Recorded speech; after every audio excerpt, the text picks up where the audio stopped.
We are in Atlanta, where Dr. King was born, and we're at the Martin Luther King Jr. Center for Nonviolent Social Change, the King Center, where thousands have come today to celebrate and to remember the man with a dream. He would have been 87 years old. Wanted to be known as the drum major for justice, the drum major for peace, the drum major for righteousness.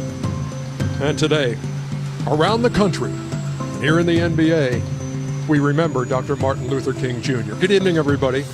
Welcome to Atlanta.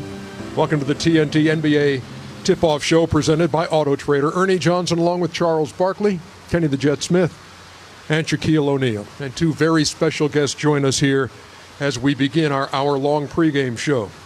Dr. Bernice A. King, the CEO of the King Center, and the youngest child of Dr. Martin Luther King Jr. and Coretta Scott King.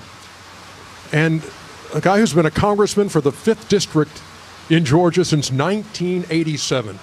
John Lewis joins us. Thank you so much for being here today. Thanks for your hospitality. And I promise this will only take a couple hours, and it's only 30 degrees or so it'll go by like nothing. Let me start with you, Dr. King. You were 5 years old when you lost your father. When did it hit you what he was able to accomplish in his life? When did all that become realized in your life? How old were you then? Actually, I grew up with it, and over time it evolved. But when it hit me in terms of the greatest amount of his influence, I was on a trip to Moscow, Russia, for a World Youth Peace Conference. And one night when we were coming back from the stadium, we got off the train, I heard in the background, "We shall overcome." And I was like, oh my God. He has impacted and influenced the world. This movement has spread around the world. And I was 22 at the time, had just graduated from Spelman College here in Atlanta. Congressman Lewis, I know that your first meeting with Dr. King came after you had written him a letter and wanted to see him, wanted to go to school at Troy, I guess. What was that first meeting like? You were a teenager, he's almost 30. What was it like? Well, I can never, ever forget that first meeting with Dr. Martin Luther King Jr. I was 18 years old. This was in 1958. I wrote him a letter. I didn't tell my mother, my father, any of my sisters or brothers. I was asking him for his help. He wrote me back and sent me a round-trip Greyhound bus ticket. And a young lawyer who had been a lawyer for Rosa Parks and Dr. King met me at the Greyhound bus station and drove me to the church where Dr. King and Reverend Rath Abernathy, a colleague of Dr. King. And Dr. King said, when I walked through the door, "Are you the boy from Troy? Are you John Lewis?" And I said, "Dr. King, I am John Robert Lewis." He started calling me the boy from Troy. It changed my life. If it hadn't been for Martin Luther King Jr., I don't know what would have happened to me.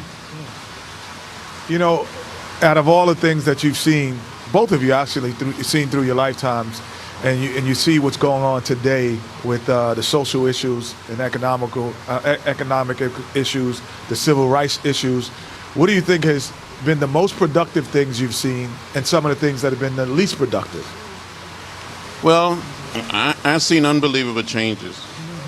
When I was growing up, I saw those signs that said white men, white women, colored women, white waiting, colored waiting. Those signs are gone, and they will not return. The only places our children will see those signs today will be in a book, in a museum, on a video. And to see in the American South all of the people who have been registered to vote, and see all of the young men and women, black, white, Latino, Asian American, getting elected to a responsible position. And, I think Dr. King is looking down on us. If someone had told us Bernice, back in 1963 or 4 or 5, that one day we will live to see an African American as President of the United States. We would have said, you're crazy, you're out of your mind, you don't know what you're talking about.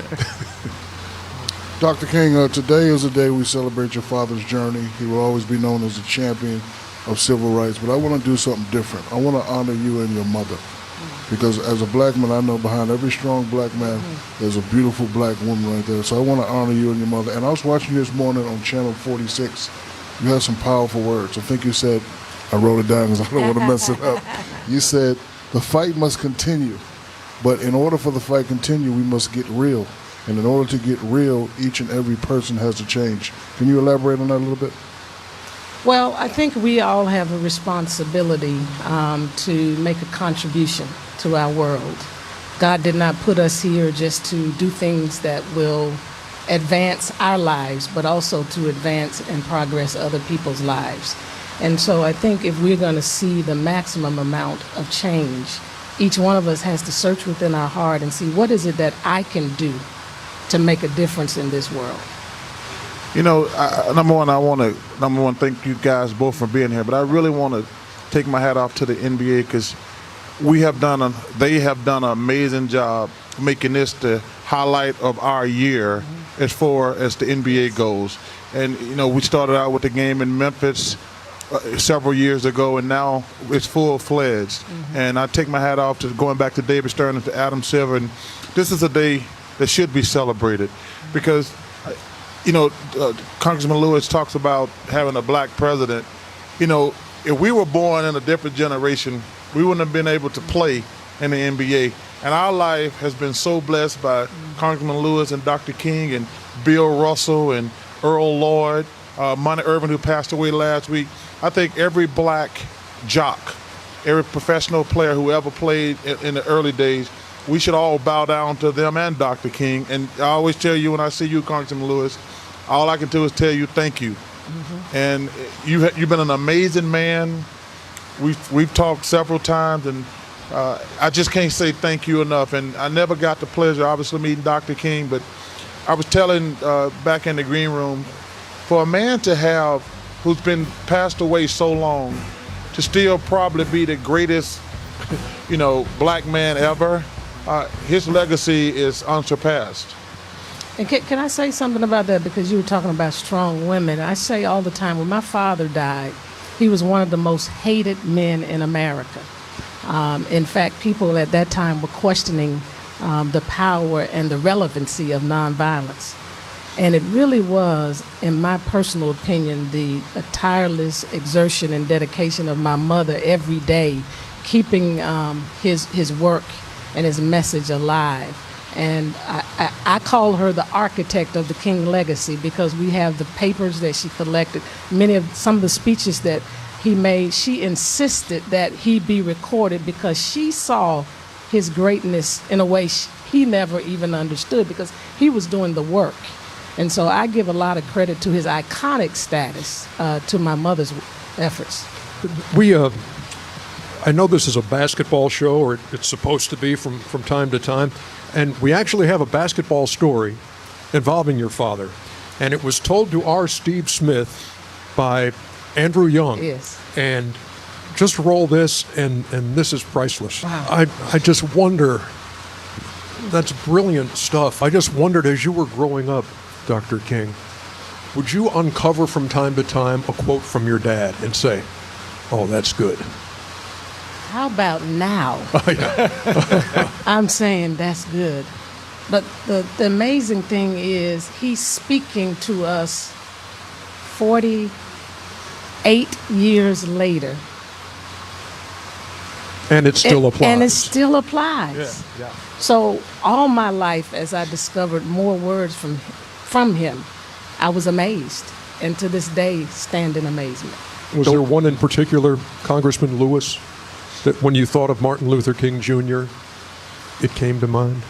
Well, Dr. King had the ability, the capacity to instill something good and decent in all of us. He inspired us to do our best. to be brave, to be courageous, and not to be afraid. When you heard him speak, you be in a meeting, at a rally, you were ready to stand up and go. 'Cause Martin Luther King Jr. said it. It must be right. I remember being in Alabama with him from time to time, walking in some kind of between Selma and Montgomery, and many other people would say, well, it's in the church. Martin Luther King Jr. is here. It must be all right.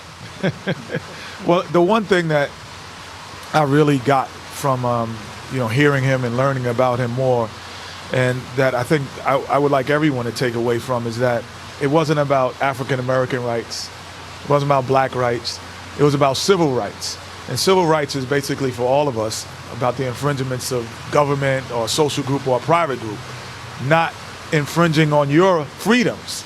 And when you look at it now, that's why when you were in Russia, they're playing that song, because it's about civil rights. And I think sometimes we neglect to honor him as a civil right movement and more as a African American or a black movement. It's a movement for not only just one culture or one kind, but all kind. And I happen to play. Charles said about Bill Russell. I played with Coach Bill Russell, who knew your father really well. And one of the things he said to me, and Charles always knows I say this, is he says, as an African American, you can never not want inclusion. So anytime that you see it. So for me, it's about inclusion of people and what he's done. And I think that message sometimes gets lost because he was black, African American man. But one thing Dr. King said, and he said it over and over again, he would say we must learn to live together as brothers and sisters. If not, we will perish as fools. He was saying, in effect, it doesn't matter whether we are black or white, Latino, Asian American, or Native American. Right. That we're one people. Mm-hmm. Let me ask you a question. The nonviolent thing. Obviously, the oppressors were violent. Did y'all have some serious discussions, or y'all always talked about nonviolence? Because you had Malcolm X, who I think was one of the great men of all time also, on the other end, and you had Dr. King. Did y'all ever have some serious private conversation about, we're just not going to keep taking this? Well, we did discuss, we did engage in debate, but Dr. King inspired us. He taught us to believe in the way of peace, in the way of love, in the way of nonviolence. That he said, Bernice, if we want to build a beloved community, if we wanted to redeem the soul of America, then we must do it through love. And never, he said, never hate. Hate is too heavy a burden to bear. And I think he's still speaking to us today, not only in America, but around the world. And I think one of the powers of my father was not his oratory, not his intellect, but it was the fact that he was congruent with those words. Because we have a lot of people that can speak wonderful things, powerful things, but they're not necessarily wedded to those words. He lived it. He embodied it. And that's why you all were able to embrace him, because he wasn't inconsistent with nonviolence. He was very consistent. The I Have a Dream speech, that legendary speech that we hear. I was wondering if your mom ever gave you any information on how long it took him to write that? 1 day, 2 days, 3 days? She said, he was always working on speeches and presentations. I mean, my father wrote on everything. That's why if you look at some of the collection, you'll see literally everything. And I always wonder why I do that, and I guess I get that from him.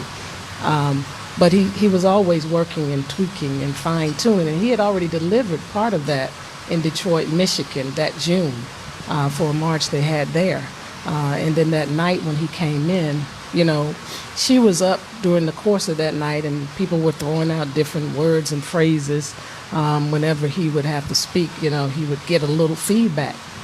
So it wasn't a one-day preparation. He had already delivered some of it. Yeah. And Congressman Lewis, you were the youngest speaker that day. What was it like as you heard Dr. King deliver that speech for the ages from your vantage point? Well, I had heard Dr. King speak on so many occasions, but on this particular day, this brother, this unbelievable man, he drew on something extra. He preached. He turned the marble steps of the Lincoln Memorial into a modern day pulpit. And you could see people, black, white, Hispanic, Asian American, Protestant, Catholic, Jewish, Muslim, everybody reacting. And people were so moved that many young people got up in the trees to get a better view of Dr. King. When it was all over, people were shouting.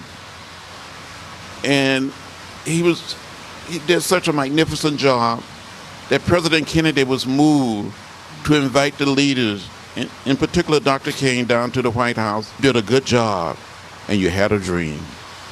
Wow. This has been fascinating. This has been so far beyond. We thought this is going to be a cool show to be here, and this is awesome. Thank you so much for the insight. Yes, thank you. Thanks for your Thank hearts. you. And Thank thank you for having us here tonight. Thank you. Dr. Bernice A. King. And wow, Congressman John Lewis, on this day when we remember Martin Luther King Jr. from the King Center here in Atlanta and the Reflecting Pool. Special day around the country and here in the NBA. So glad you're with us. We'll be back. In one of our doubleheader tonight, rematch of the NBA Finals from last spring. Steph Curry and the Golden State Warriors taking on LeBron and the Cleveland Cavaliers. Game comes your way at the top of the hour. And now, the athlete as an activist. In this day and age when social media is such a huge platform, if a player wants to say something or tweet something or post something, the world is going to be listening.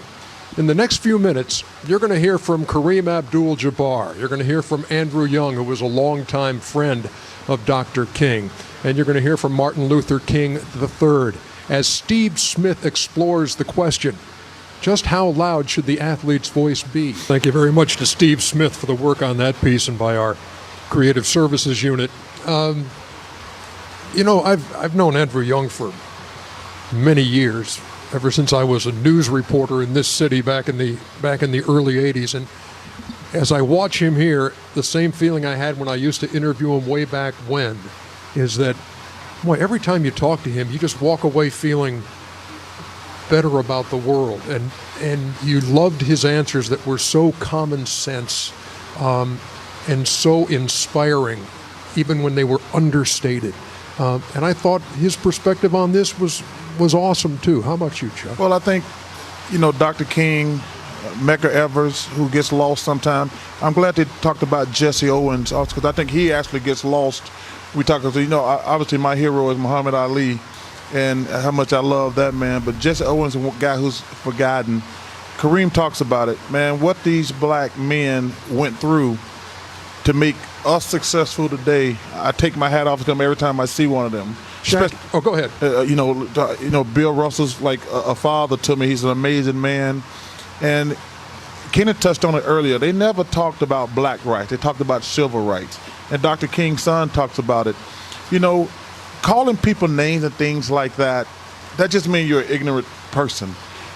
His point was, and I agree, we've got to find a way to give more people, especially black people, economic opportunity. People calling your names, that's just ignorant. But we've got to find a way to level the playing field, because America, as great as it is, the haves and the have-nots are getting further apart. In terms of the piece that we ran about the athlete as an activist, Shaq, what has your approach always been? You're a guy who's obviously a very quotable guy. People have come to you for a lot of opinions on various topics. Where did you draw the line on, look, I want to talk about this, but I don't want to talk about this, or what you felt was your responsibility to talk about? My responsibility was always to do the right thing and say the right thing. A lot of times you have to dig in and find out the real research, but You don't want to just talk and get people to start and riots and stuff. But like if you want to speak your mind, especially on Twitter or Facebook on this show, then I think it's okay to do that. Kareem made a good point. Some guys are socially aware, and some guys have no idea what's going on. But they paved the way for us, and Chuck, myself, and Kenny as great athletes. Michael Jordan, we're also paving the way for them. So we must continue to do the right and positive thing. Well, I think the one thing that you have to understand too, Ernie, is that it's important that the high-profile athlete speaks up. It is important. Even if he's not up to speed on the topic? He has to get up to speed. I think it's important that he has to be up to speed because he has an obligation different from everyone else. When I'm in the locker room with the Houston Rockets, they wouldn't ask me a social, environmental question. They would ask Hakeem that question. They would ask Charles Barkley that question. They would ask Shaquille because they're the most high profile.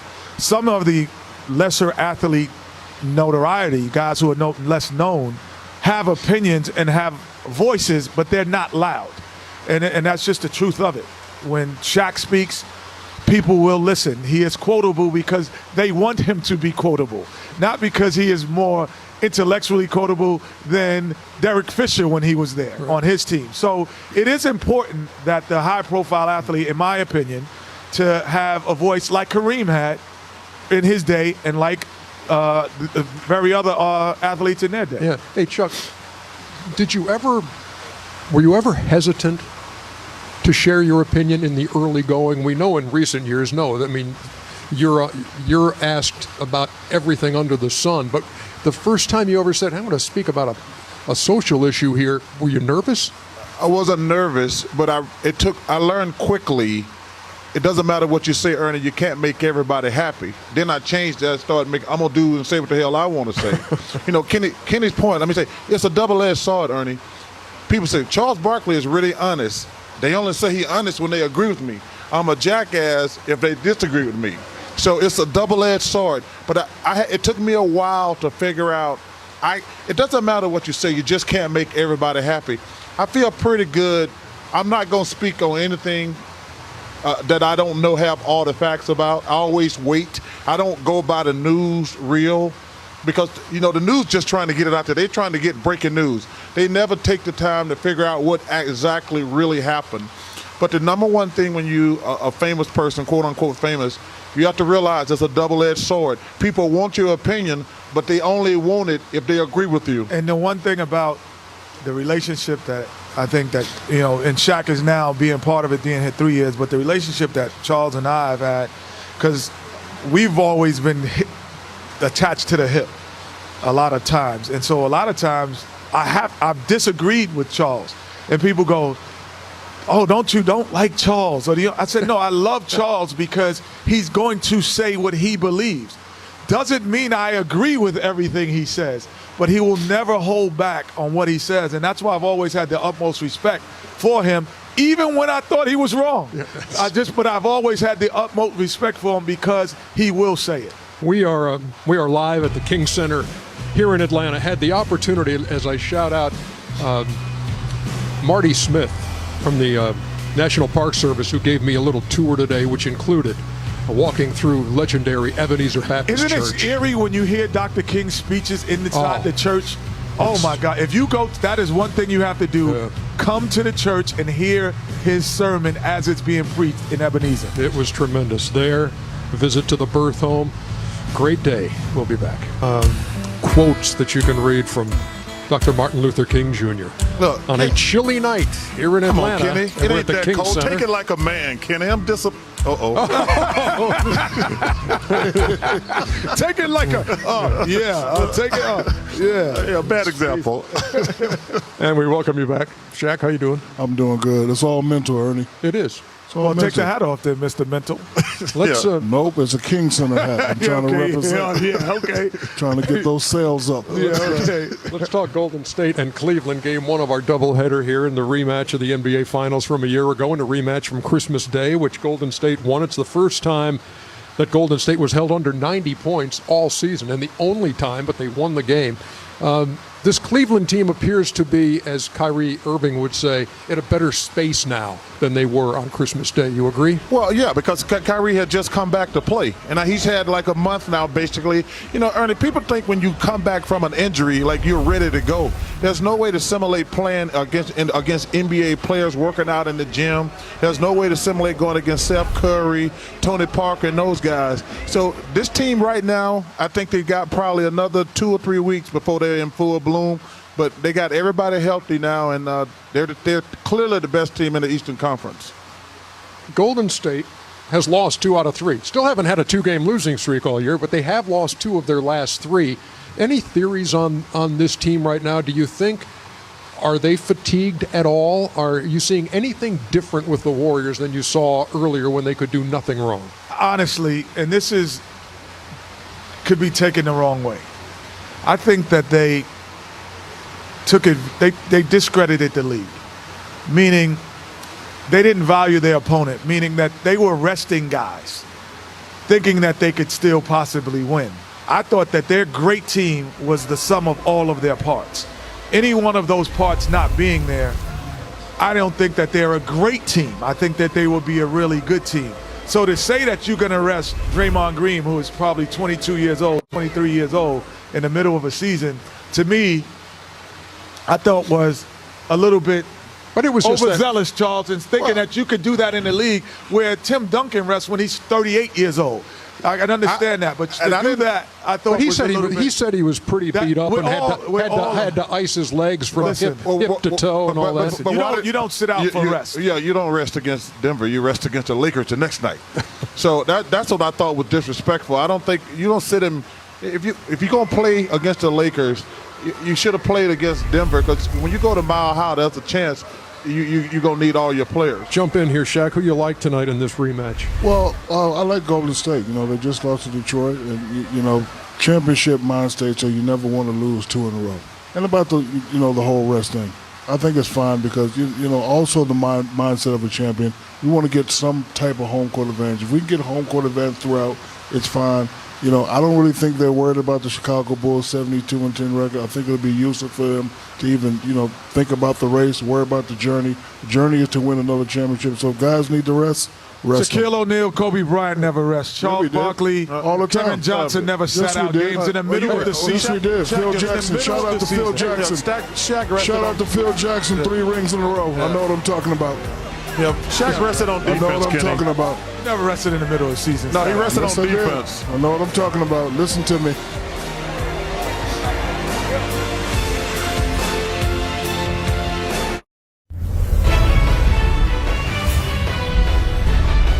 It is Perfect Match presented by Auto Trader. This is the last week, the 10 games tonight and the 6 on Thursday.